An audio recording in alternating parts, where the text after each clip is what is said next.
Assalamualaikum warahmatullahi wabarakatuh. Alhamdulillah wassalatu wassalamu ala Rasulillah wala haula wala quwata illa billah amma ba'd. Para pemirsa Cahaya Hidayah Channel yang dirahmati Allah Subhanahu wa taala, alhamdulillah berjumpa kembali kita di dalam kajian rutin Cahaya Hidayah Channel yang ditayangkan secara online setiap hari Sabtu pukul 16 hingga pukul 17 waktu Indonesia Barat. Dan alhamdulillah di bulan Desember ini kita akan mengkaji satu hal yang cukup menarik, yaitu tentang takdir. Dan insya Allah bersama saya setelah hadir Ustaz Idrus Abidin LC, Ustaz ya.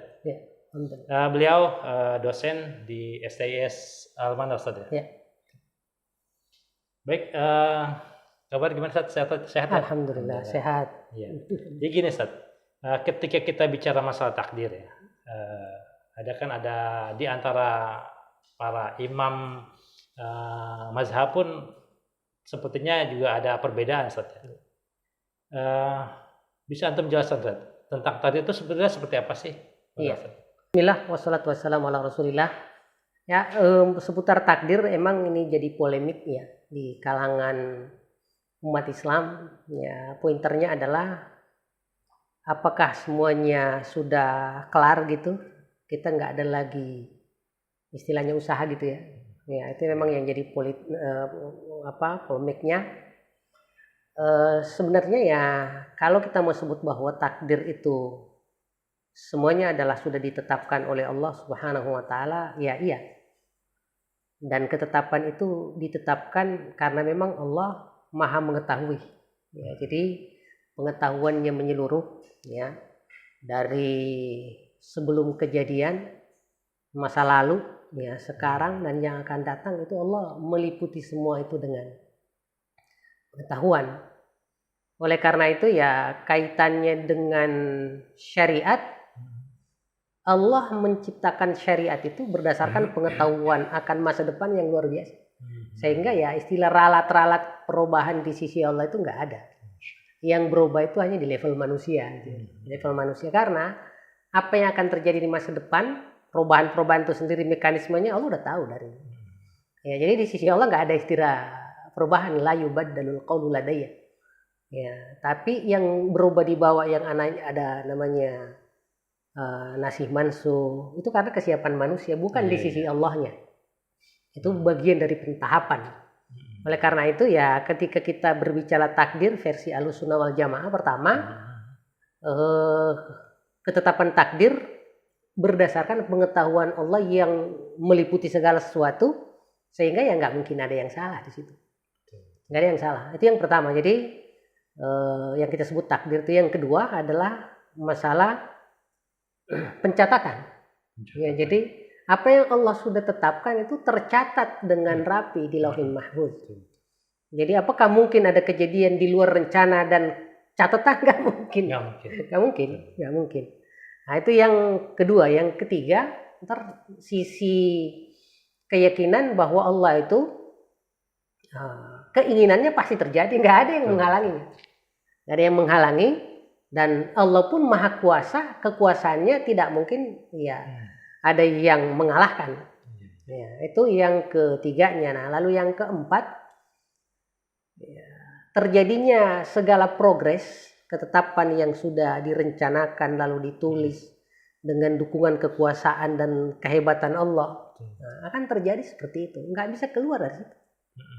Nggak bisa. Nah, mungkin di poin inilah kemudian orang berpikir kalau begitu nggak ada kebebasan. Ya.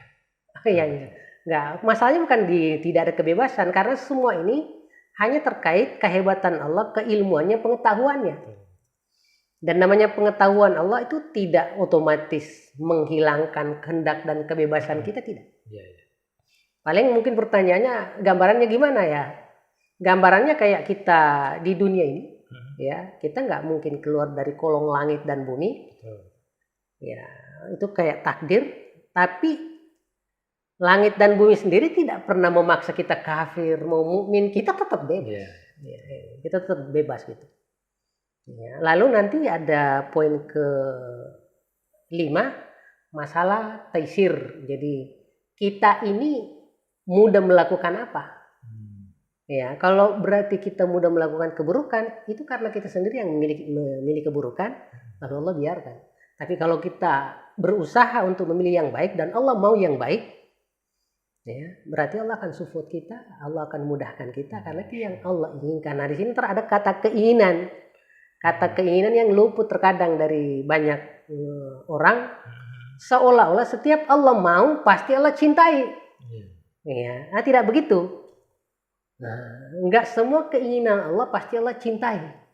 Tapi ada keinginan yang Allah berikan atas nama hikmah, ya. Ada keinginan yang bentuknya rahmat langsung, secara langsung. Nah, artinya bahwa kehendak Allah ada dua. Ada kehendak yang sifatnya iradah kauniyah, kehendak Allah terhadap alam, ya. Yang mana alam semesta nggak ada keinginannya, nggak ada kebebasannya. Dia mutlak ikut Allah. Dia tau'an au karha di surah Al-Qasas. Setelah Allah menciptakan langit dan bumi, Allah katakan, tunduklah wahai langit dan bumi, mau atau tidak. Ya, tapi bumi dengan ininya menyatakan ataina ta'i. Nah, itu untuk langit dan bumi. Jadi konsep untuk langit dan bumi yang bukan menyembah, itu konsepnya kun fayakun aja. Dan mereka nggak disebut ibadah dalam artian seperti kita, karena itu adalah keinginan Allah terhadap alam. Nah, berbeda dengan keinginan Allah terhadap ya, kita sebagai manusia dan jin yang disebut iradah syar'iyah, ya, ketentuan syariat, kehendak syariat Allah. Nah, di sini baru ada kata nanti itu Allah cintai. Nah, jadi kalau kita ngikutin iman yang Allah inginkan syariat, ya, kita ikuti sholat, kita ikuti puasa, kita ikuti Rasulullah. Nah, disinilah itu keinginan Allah itu sekaligus dicintai. Nah, sekarang begini, kekafiran misalnya. Apakah Allah kehendaki? Allah kehendaki. Ya. Tetapi Allah nggak ridai. Allah nggak ridai. Nah, kenapa Allah kehendaki? Justru di situlah bukti bahwa kita bebas. Ya, coba Allah nggak kehendakin, lalu kita nggak bisa kafir. Di mana letak ujiannya? Di mana letak ujiannya? Nah, mungkin itu yang terkait dengan konsep besarnya kali ya. Konsep besarnya. Ya, nanti ada dua aspek lagi terkait dengan masalah kayak tadi, dunia dan agama. Atau Islam, dunia agama itu. Terus gini Ustaz, mungkin pemirsa di rumah juga mungkin pernah yang mendengar gitu ya tentang doa itu bisa merubah takdir. Itu bagaimana? Iya, kita lihat doa itu adalah usaha hamba. Iya. Walaupun ada usaha lagi sebagai kemudian pendorongnya itu ibadah. Makanya dipaketkan oleh Allah antara ibadah dan doa. Jadi iyyaka na'budu itu ibadahnya, iyyaka nasta'in dan hanya kepadamu kami minta tolong. Dan doa itu pertolongan. Dan kita tahu ketetapan sesuatu itu ada di sisi Allah, sehingga kita berdoa kepadanya, sehingga doa berfungsi ganda, ibadah sekaligus doa, ibadah sekaligus doa. Ya, makanya jadi konsep dalam Islam bahwa Islam menghendaki kita ibadah dulu, memuji Allah dulu, baru kemudian minta. Itulah kenapa kemudian kayak memuji Allah dengan zikir subhanallah ya lebih utama dibanding doa. Iya. Kenapa? Karena doa itu hak Allah, memuji itu hak Allah, sementara meminta itu adalah hak kita. Dan selalu hak Allah harus didahulukan dibanding hak kita. Makanya ketika ini terbalik, minta dulu ya, baru kemudian kita ibadah. Seperti nazar itu, ya, kasus nazar, ya Allah kalau rezeki saya nambah, saya akan puasa sunnah. Nah, ini versi Islam, nazar nama itu makruh. Oh gitu. Makruh karena tidak sesuai prinsip dasar Islam. Ya, tapi versi Islam adalah silahkan ibadah dulu, lalu ibadah itu dijadikan tawasulan atau sarana. Nah, itulah yang ada di hadis 3 orang di Riyadhus Shalihin yang ketika berjalan lalu masuk ke gua lalu ketutup. Ya, mereka yang dilakukan adalah tawasulan dengan amal soleh yang sudah dilakukan, bukan yang nanti dijanji akan dilakukan yang Allah sendiri tidak wajibkan. Jadi kita mengandalkan prestasi kita itu. Iya, ibadah kita baru kemudian ini ya, itu konsepnya kayak gitu ya. Terus kalau gini Ustaz, kita bicara masalah hikmah ya. Iya. Kira-kira apa sih Ustaz hikmah di balik Allah sudah tetapkan takdir? Artinya kan kalau misalnya takdir itu udah ada, ya udahlah jalanin aja. Itu bagaimana Ustaz? Ya, jadi apa hikmah dibalik Allah menetapkan takdir? Ya, itu menunjukkan bahwa Allah segala-galanya. Oh, gitu. Iya, makanya keimanan kita kepada takdir itu adalah konsekuensi dari rububiyah Allah. Allah sebagai Rabbul Alamin. Ya, yang mengatur, mendidik. Ya, jadi ini turunan sebenarnya. Keimanan kepada qada dan qadar itu konsekuensi pasti dari Allah yang Maha Tahu, dari Allah yang Maha Berkehendak. Ya, nah, walaupun tidak bisa dipahami bahwa kalau begitu kita tidak perlu ada usaha. Ya, padahal tadi kita udah bilang terkait dengan ini, lalu bagaimana antara usaha manusia dan sisi Allah ini? Nah, ntar kita harus lihat di sini ada 4 hal terkait dengan ini. Ya, pertama ada namanya hidayah internal, yaitu karunia Allah yang diberikan ke kita, mulai dari akal, pendengaran, lalu kemudian mata, hati. Ya, ini kan modal-modal untuk mengetahui yang menjadi nanti keahlian dan yang menjadi dasar pengetahuan manusia untuk berikhtiar. Modal dia hidup lah. Ya, modal dia hidup. Kan semua manusia punya itu. Punya itu. Makanya Allah katakan di surah Al-Isra, Allahu akhrajakum min butuni ummatikum. Allah melahirkan kalian, mengeluarkan kalian dari ibu kalian, la ta'lamuna syai'a, kalian enggak ngerti apa. Jadi bukan diinstal pengetahuan, bukan, tetapi dibekali dengan sarana pengetahuan. Wa ja'alakumus sama, pendengaran, wal basar, pandangan, wal fuad, kata fuad di Quran kadang merujuk ke rasio, kadang ke hati, kadang kedua-duanya. Ya, karena inilah yang pertama, dan kita semua punya modal itu, terutama akal yang memiliki potensi untuk dikembangkan yang jauh luar biasa gitu. Lalu kemudian ada hidayah eksternal, yaitu kitab suci dan para nabi. Nah, ini dua ini adalah yang harus diusahakan oleh manusia. Yaitu bagaimana memaksimalkan tadi mata, telinga itu, ya, hati dan akal, ini semua yang disebut modal dasar pengetahuan. Linabtaliyakum, ya, agar kami uji kalian nanti dengan pengetahuan itu, karena kalian udah tahu yang benar dan yang salah. Nah, lalu dengan adanya para nabi, walaupun sifatnya itu masih umum, ya kan, karena harus petunjuk umum kan. Nah, lalu ada yang kedua lagi setelahnya, ya, yaitu hidayah taufik.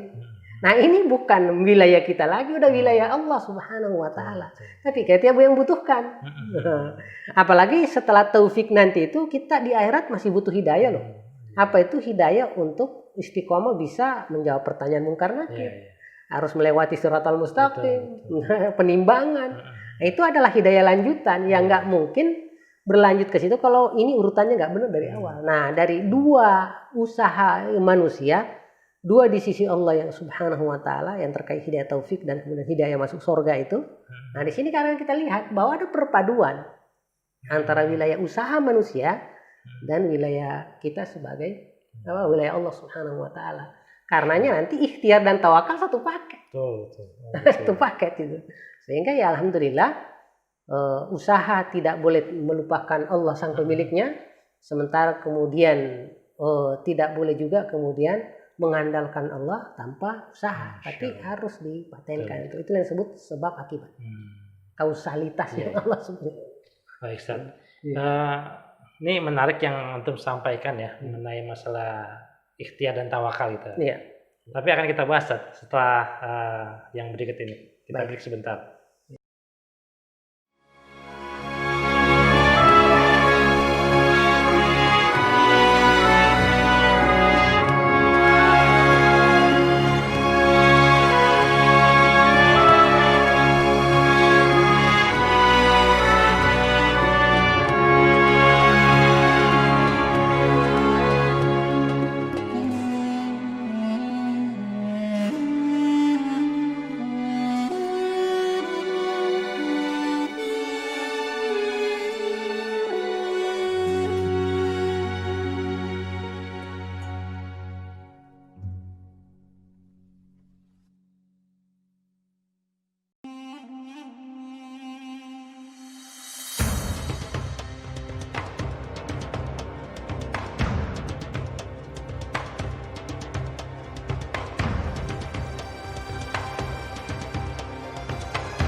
Pemirsa Cahaya Hidayah Channel yang rahmati Allah Subhanahu wa taala, kita lanjutkan bincang kita dengan Ustaz Tris. Ustaz, yang tadi Ustaz, yang tentang antara ikhtiar dan tawakal. Banyak sekali orang yang mengatakan udahlah tawakal aja gitu. Di sisi lain ada juga orang yang kita harus ikhtiar. Nah, dalam masalah kehidupan di masyarakat itu kan sepertinya terkesan gini, Ustaz. Orang-orang yang kemudian akhirnya menyerahkan pada tawakal tanpa ikhtiar gitu ya. Iya. Akhirnya kan menjadi orang-orang yang secara ekonomi juga mungkin kurang bagus. Secara ibadahnya juga barangkali mungkin semangat ibadah mungkin berpengaruh atau tidak dan segala macam itu. Gimana Ustaz masalah itu, Ustaz? Ya, jadi hubungan antara tawakal dan ikhtiar itu ya seperti tadi bahwa dunia ini adalah dunia sebab akibat ya. Namun sebab dan akibat ini kita tidak boleh lupakan pemilik sebab dan pemilik akibat. Itu yang kadang terluput kayak gitu. Terluput, dan oleh Allah Subhanahu wa taala atas kasih sayangnya, Rahman Rahimnya, Allah kasih seperti tadi kebebasan. Allah kasih kebebasan. Ya, kalau kita kaitkan misalnya pertama dengan rezeki, ya kita katakan bahwa masalah rezeki itu masuk kategori ketetapan alam, yang mana di situ tidak langsung terkait dengan hanya orang beriman doang yang dikasih lalu orang kafir, nggak berlaku itu. Dan disitulah berlaku kasih sayang Allah untuk dunia ini. Ya, jadi setelah Allah katakan di Al-Fatihah Rabbul Alamin, penguasa semesta alam, Allah langsung isukan Ar-Rahmanir Rahim, ngasih penyayang. Dan untuk kaitannya dengan dunia, di dunia ini salah satu bentuk pengasihnya adalah sekalipun orangnya kafir, untuk kebutuhan duniawinya selama dia ikuti sebabnya, Allah akan berikan walaupun Allah nggak senang. Betul. Nah, itu yang kadang. Nah, di sini memberikan fasilitas terhadap musuh, ya, tanpa mengurangi, ya ini yang disebut kesabaran. Ya, makanya disebutkan Allah itu ya sabur, maha sabar. Ya, karena tetap membiarkan mereka-mereka yang membencinya, bahkan menganggap Allah tidak ada, ya. Karena seolah berjalan tanpa ada pengarah, padahal ya sebenarnya itu adalah lupa diri sebenarnya dari orang. Seolah-olah melupakan, mungkin seperti kita ya, na'udzubillah, orang merasa sudah mampu, anak ya, lalu melupakan bapak ibunya. Padahal ya sekalipun kita sudah mandiri, ya bapak ibu tetap penting ya. Kalau kita udah mandiri ya paling doanya, ya ridhonya itu semua juga akan memberikan efek rezeki yang berbeda, yang mungkin bahasanya keberkahan. Ya, jadi wallahu alam, masalah rezeki ini Nabi Ibrahim sendiri di surah Al-Baqarah itu menyebutkan warzuq ahlahu minas samarati, ya Allah karunikanlah rezeki kepada penduduk Makkah ini, man amana minhum billahi wal yawmil akhir, hanya yang beriman kepada Allah dan hari akhirat. Tapi Allah nggak terima itu. Ya, kata Allah nggak begitu logika rezeki di dunia. Ya, hanya orang beriman doang. Ya, kalau begitu orang kafir udah mati duluan. Nggak dapat pasti. Iya. Allah hanya menyatakan faman kafar fa umattihu qalila. Yang kafir pun saya kasih. Ya, tapi itu hanya sebentar. Karena setelah meninggal beda lagi logikanya di akhirat sana nanti, yang akibat doang. Bukan ditarik semua fasilitas rahmat itu. Ya, sehingga yang ada keadilan. Nah, inilah hikmah gitu. Ada hikmah gitu. Bahwa Allah biarkan, ya Allah tetap fasilitasi untuk supaya manusia ini kelihatan aslinya.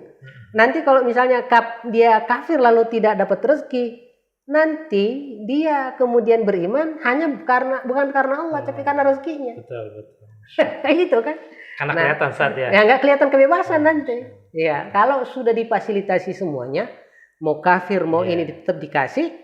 Ya, lalu di sini diuji, benarkah Anda tulus tetap ingat Allah Subhanahu wa taala gitu. Nah, itulah kemudian orang beriman ya, syukur dan sabar ini selalu terkait dengan Allah Subhanahu wa taala. Karena dia mengerti itu. Adapun orang kafir udah merasa Allah nggak ada ketika dia susah, ya kan? Ya, oh Allah kok biarkan saya begini, tega gitu. Padahal itu kesalahan dia. Allah sama sekali tidak punya kesalahan terkait dengan itu. Ya itu untuk sementara mungkin ininya jawabannya. Itu kan dari sisi dunia, Ustaz ya. Ya, dari Rezeki sisi segala macam. Iya. Kalau dari sisi keimanan gimana, Ustaz? Artinya saya mungkin pernah dengar, Ustaz ya, ada tentang hadis yang tentang takdir itu kan. Iya. Yang tinggal sejengkal lagi kemudian Allah takdirkan dia. Ini kira-kira pengaruhnya untuk memacu semangat ibadah itu di sisi mananya, Ustaz, tentang masalah takdirnya, Ustaz? Iya, jadi kayak seperti tadi bahwa di dunia ini adalah sebab akibat ya. Ya, mau sifatnya duniawi tetap harus usaha, apalagi yang sifatnya akhirat. Yang mana dalam artian balasannya itu tertunda hingga akhirat. Sehingga kalau orang mau bilang memang kesabaran seorang muslim itu harus lebih berlipat dibanding kesabaran orang kafir. Karena orang kafir sabarnya hanya untuk dunianya. Ya, betul. Itu dia. Sementara sabarnya kita muslim ini dunia akhirat. Dunia akhirat. Ya, jadi durasinya sepanjang hidup.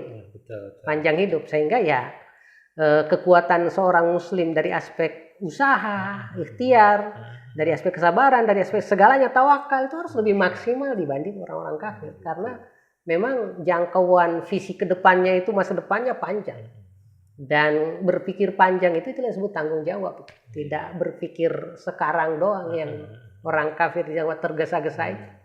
Tergesa-gesa. Nah, bersabar dalam mengikuti proses selama ujian inilah yang butuh kita punya pemahaman. Karena bagi kita ada seperti tadi, ada hikmah, ada rahmat. Iya kan? Kelihatan susah di dunia, ya, tetapi tetap istiqomah dalam ibadah itu hikmah, ya, untuk mendapatkan hasil maksimal gitu. Ya, sementara kadang kita lihat realitas berbalik kan ya. Kok orang-orang kafir ya, bahkan termasuk muslim yang tidak komitmen dengan Islamnya, kok rezekinya begitu terbuka.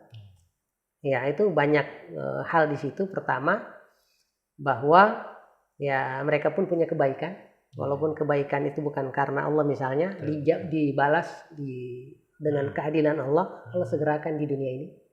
Ya. Walaupun dengan segala fasilitas kemewahan itu mereka makin lupa sama Allah. Nah, ini yang kita sering sebut sebagai istidraj gitu. Jadi orang yang dibiarkan padahal sebetulnya dia ke neraka. Dibiarkan.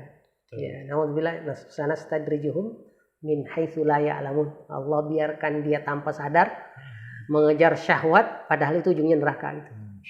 Ya, sementara orang mukmin ya wallahu alam diuji dengan kemiskinan, tapi kemiskinan itu yang membawa rahmat karena dia terus membuat dirinya ingat kepada Allah Subhanahu wa taala.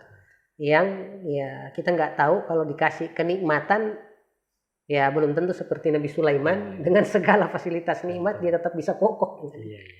Ya, karena biasanya orang lebih bisa sabar dalam ujian dibanding sabar dalam kemewahan. Kayak itu, Ustaz. Ada yang ngejok, Ustaz.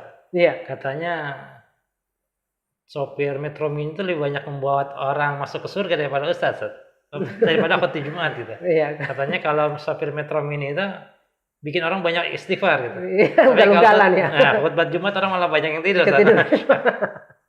Ya adalah yang bajolan gitu, katanya makin cepat di jalan katanya makin dekat sama Allah karena cepat meninggal.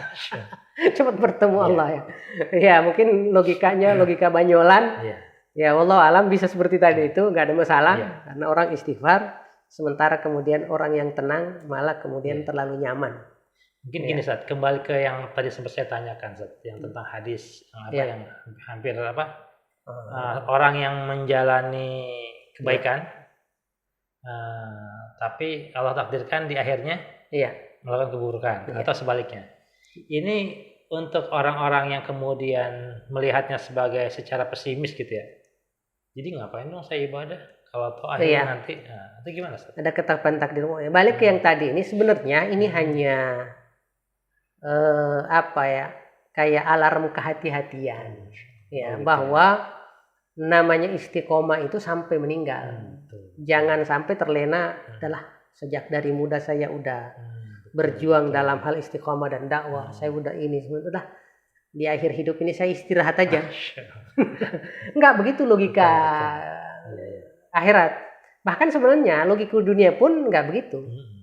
Nah, dalam hal dunia Rasulullah SAW menyatakan in qamatis sa'ah, kalaulah engkau sudah melihat kiamat, matahari sudah terbit dari barat, fi yadi ahadikum fasilah, di tangan kalian masih ada biji yang Biji, belum ya. ditanam, jangan bilang udah kiamat nih, jangan enggak. Betul. Ya Rasul menyatakan dah walaupun lihat tanam, karena bukan untuk dinikmati tapi untuk dilihat niat baiknya itu untuk memberi manfaat. Ya itu kalau aspek duniawi saja begitu, bagaimana dengan masalah akhirat? Betul. Yang tidak mengenal istilah jedah dalam berlari ya menuju Allah Subhanahu wa taala. Iya. Ya, jadi itu cara melihatnya menurut saya. Jadi penting. harus dikuatkan di istiqomahnya Ustaz ya. Istiqomahnya bahwa hati-hati. Iya. Dengan Betul, sampai dari awal udah bagus, endingnya lalai, Iya. akhirnya naudzubillah. Rasulullah dan Iya. sahabat yang dijamin masuk surga aja sampai akhirnya pun istiqomah Ustaz ya. Nah, itu dia. Artinya makanya dalam aspek ketakwaan ini dan dalam aspek istiqomah ini kita selalu dibekali 3 hal itu. Pertanyaan ini masalah cinta kita kepada Allah. Orang cinta nggak ngitung-ngitungan bahwa pengorbanannya tulus ya, sampai benar-benar memastikan. Itu yang kedua, harapan. Ya, harapan dikuatkan, dan semua ibadah dalam Islam yang kita akses termasuk ilmu dan tingkat keyakinan itu adalah menghasilkan harapan besar untuk mendapatkan surga yang lebih prestise ya, lebih tinggi. Lalu ada rasa takut.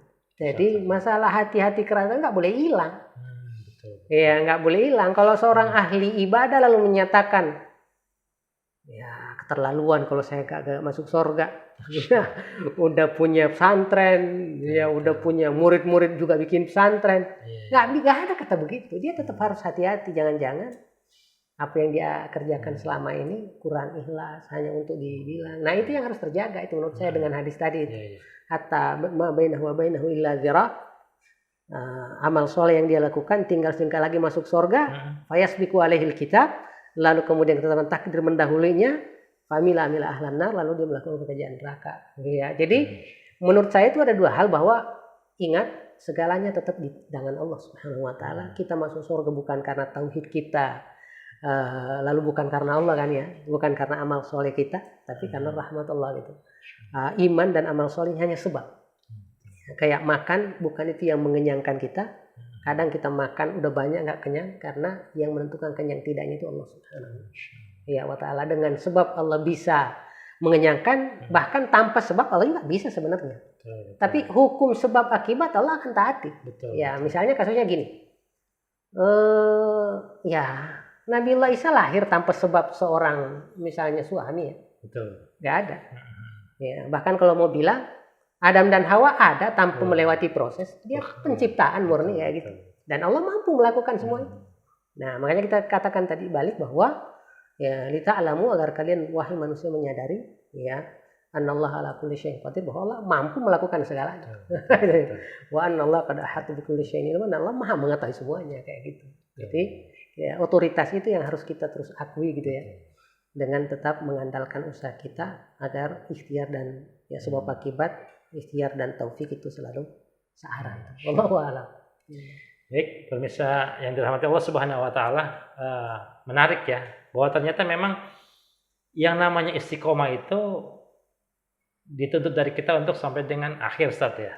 Jangan sampai kemudian karena satu dan lain akhirnya istiqomah itu mengendor. Dan ini akan kita bahas lagi di sesi berikutnya nanti. Dan bagi pemirsa Cahaya Hidayah Channel di rumah yang ingin berpartisipasi bisa mengirimkan pertanyaan via channel YouTube kami, untuk kemudian nanti akan kita bahas bersama.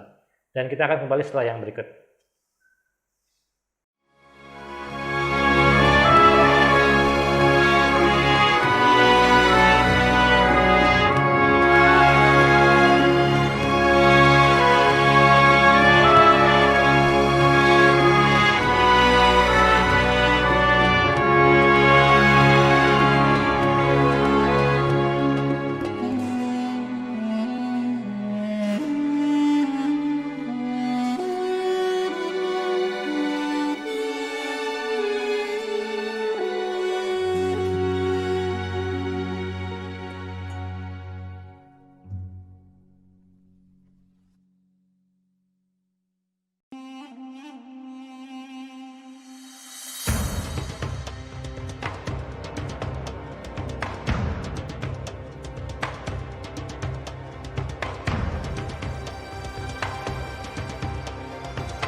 Baik pemirsa yang dirahmati Allah Subhanahu wa taala, kita lanjutkan diskusi kita.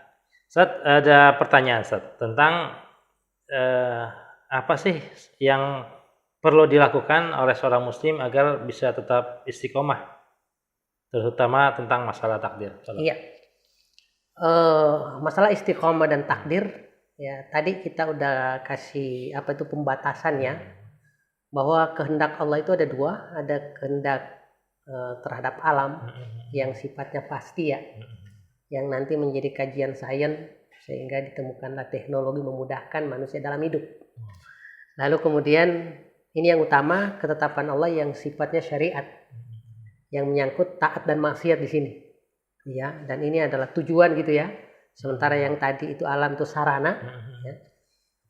Makanya tadi rezeki kita masukkan ke masalah ketetapan Allah terhadap alam karena itu adalah paket gitu ya.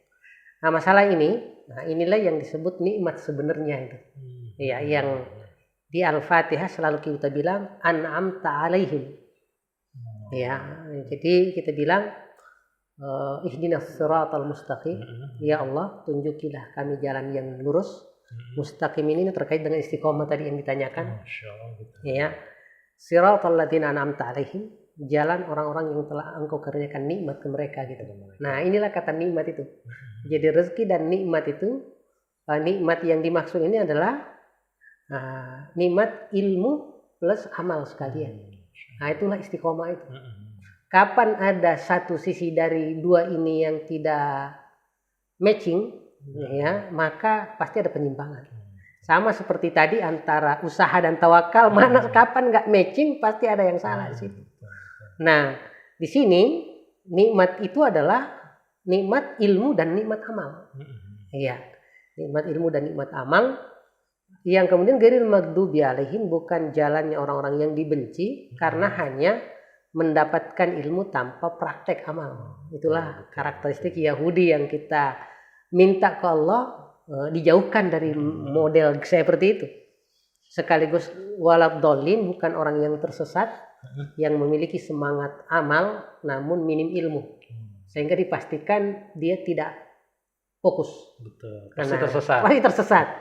Jadi tiga tipe ini, yaitu an'amta alaihim yang merupakan nikmat yang telah diberikan kepada Nabi syuhada salihin berupa ilmu dan amal, ya, yang kemudian gagal dilakukan oleh Yahudi.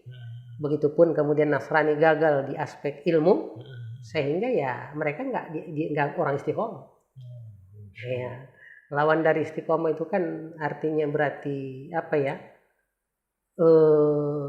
Dolin lah ya, tersesat dan maghdub, ya dibenci kayak gitu. Nah, melalui triknya apa? Ya seperti persis prinsip di Al-Fatihah ini, kita selalu pertama adalah memuji Allah. Alhamdulillahirabbil alamin, engkaulah penguasa alam semesta. Dengan kekuasaanmu engkau enggak zalim, tapi tetap engkau Rahman Rahim merahmati. Ya, bahkan kesono sistemnya adalah sistem rahmat, ya kan? Bahkan orang kafir dibiarkan hidup, diberikan semua fasilitas karena rahmat. Dan itu rahmat itu terkait lagi pengampunan, yaitu Allah membiarkan mereka dengan segala dosa-dosanya. Nah, itu adalah bagian bentuk rahmat Allah. Makanya Allah sudah katakan bahwa inna rahmati taglibu ghadabi, dalam sebuah hadits qudsi, sungguh rahmatku melampaui kemarahanku. Ya, sehingga Allah melakukan segalanya bukan balas dendam, tetapi murni karena hikmah berupa keadilan. Bahkan kadang lebih dari sekedar keadilan, tapi ihsan.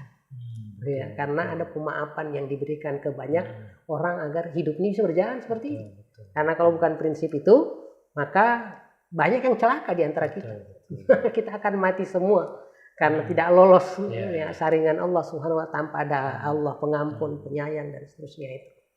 Nah, jadi istiqomah itu triknya seperti itu, memuji Allah. Ya, setelah memuji Allah ya berdoa. Nah, ya. Jadi siklus istiqomah di situ. Dan itu ada di Al-Fatihah.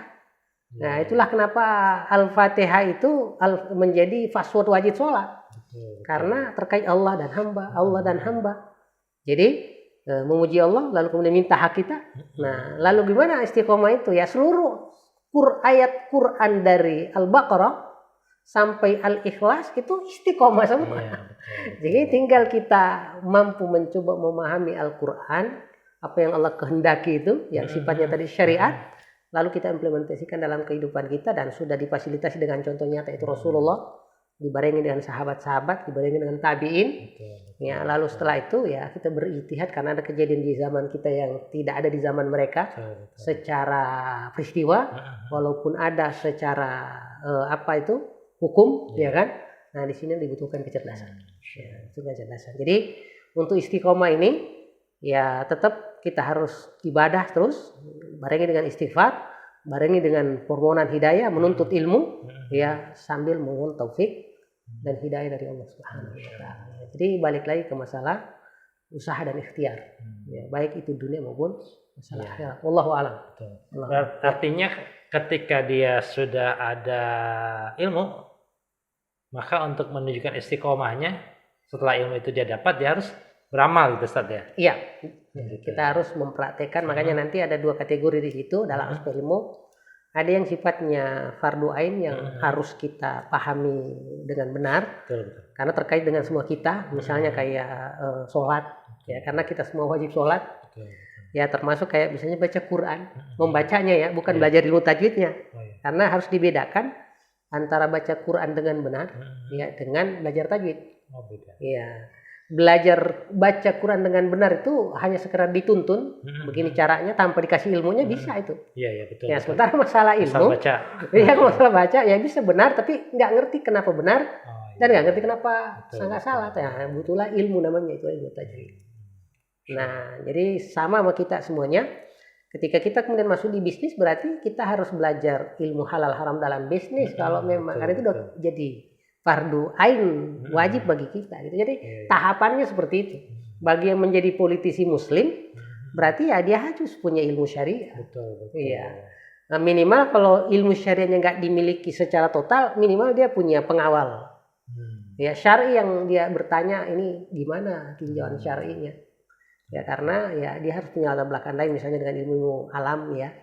Yang di bidangnya kayak hukum ya kayak bidang lain yang memudahkan tugasnya tapi harus selalu dipadukan dengan dunia. Wallahu a'lam. Jadi artinya orang-orang yang kemudian dia sudah memiliki ilmu dan tidak mengamalkannya ini ada konsekuensinya, Ustaz? Ya ada konsekuensi. Ya ada konsekuensi kayak tadi ya dibenci oleh Allah karena dianggap mengerti tapi kok dia malah melanggar apa yang dia pahami. Menyembunyikan kebenaran atau melempar kitab ke belakang. Ya kalau mungkin istilah dicuekin gitu ya. Wara al-zuhurihim.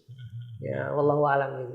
Jadi memang ilmu itu memang selalu harus karena ini menyangkut masalah prestasi kita dalam aspek ibadah itu karena Islam kan nggak satu level, banyak tingkatannya. Iya betul. Ya, banyak tingkatannya makanya ya kalau hanya berhenti di tingkat awal, nah itu kita tidak berprestasi, cenderung dianggap muslim zalim gitu karena masih ada banyak dilanggar.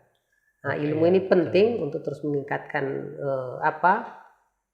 tingkatan keislaman kita ya kalau perlu tingkat istiqomah tadi itu karena tingkat istiqomah itu bukan tingkat pemula loh betul. Itu tingkat menengah profesional menengah ya apalagi kita berharap untuk menjadi lebih lagi bukan sekedar menengah tapi istiqomah plus yaitu semangat berlomba pada kebaikan hingga akhir hayat tadi itu. Betul. Nah itu ilmu dan amalnya itu harus benar-benar pokok. Ya, makanya Allah katakan tentang orang yang mampu masuk ke kelas ihsan itu, ya pindah dari kelas iman dari awalnya Islam ke iman ke ihsan itu, berarti tingkat keilmuannya memang luar biasa. Terutama ilmu terkait dengan tauhid, sehingga dia seolah mampu melihat apa yang dilakukan oleh Allah dengan keadilan terhadap kejadian seluruh alam itu. Ya, jadi asma wa sifat itu dia mampu lihat dari proses terjadinya sunnatullah di tengah manusia dan di tengah masyarakat. Dan itu dituntut istiqomah, Ustaz ya? Nah, iya, itu semua nggak bisa dapat kecuali dengan istiqomah itu. Termasuk kalau tidak salah dengar gitu ya, katanya ketika Rasul menerima ayat wastaqim kama umirta itu rambutnya berubah, Ustaz, atau gimana, Ustaz? Iya tadi karena itu kan mengingatkan tentang pentingnya amanah dan bahaya khianat.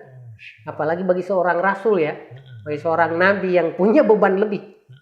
Ya, yang mana semuanya harus lebih sabar, ya, lebih kokoh. Adapun kayak kita pengikut ini, ya, tentu tidak seberat tanggung jawab mereka itu. Walaupun karena posisi kita di tengah masyarakat sudah dianggap dalam tanda kutip pantas diikuti oleh orang-orang yang di bawah kita. Ya makanya ketika kita menyimpang bahaya juga nanti bagi para pengikut kita itu. Makanya di situ kita berhati-hati, jangan-jangan kita menjadi sebab tersesatnya orang. Ini mawas diri. Nah itulah nanti Allah membedakan antara dosa terang-terangan yang dilakukan orang dengan dosa yang disembunyikan. Dosa terang-terangan itu oleh Allah oleh Rasulullah, ya kullun nasi mu'afa, semua manusia punya potensi diampuni oleh Allah illal mujahirun, kecuali yang terang-terangan. Nah, itu kenapa? Yang terang-terangan ini punya efek menular ke para pengikut kita. Betul. Itu yang bahaya. Sementara yang disembunyikan, insya Allah efek itu nggak ada. Makanya yang masih malu-malu walaupun dia nggak mampu menahan laju semangat berdosanya lalu dia sembunyikan, itu masih jauh lebih punya potensi diampuni dibanding yang terang-terang. Allahu a'lam. Baik, Ustaz. Sebetulnya masih menarik pembicaraan kita, Ustaz, tapi seperti mungkin waktu juga yang membatasi kita. Dan yang bisa saya tangkap di sini, ketika kemudian istiqomah itu dituntut dari sisi kita untuk menuntut ilmu, apalagi mungkin barangkali di antara kita ada orang-orang yang dipantas untuk diikuti dan segala macamnya, maka dibutuhkan istiqomah untuk selalu meningkatkan kapasitas ilmu, Ustaz, ya, dan kapasitas juga untuk kemudian mengamalkannya. Baik, Ustaz, di penghujung acara mohon antum, Ustaz, untuk memberikan kata terakhir buat ke pemirsa di rumah. Silakan.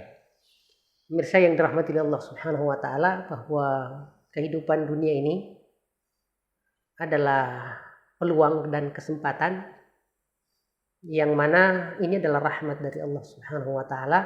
Durasinya terbatas sekitar 60, 70 dan 80 tahun.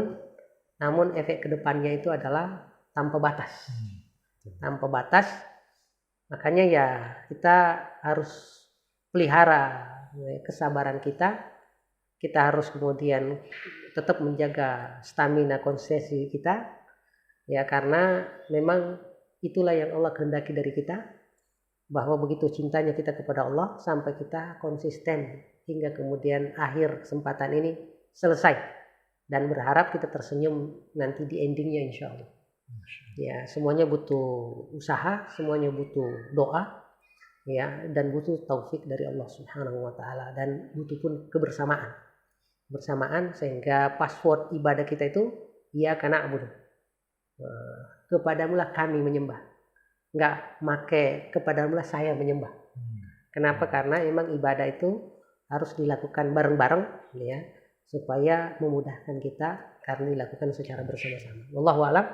Ya, baik, jazakallah, Ustaz, atas waktu dan ilmu yang diberikan. Dan pemirsa di rumah, demikian berarti pertemuan kita untuk pekan ini. Dan barangkali ada pemirsa channel yang ingin berpartisipasi dalam mengembangkan channel ini, bisa memberikan donasinya kepada kami ke Yayasan MCA yang bergerak di bidang dakwah, pendidikan, dan sosial.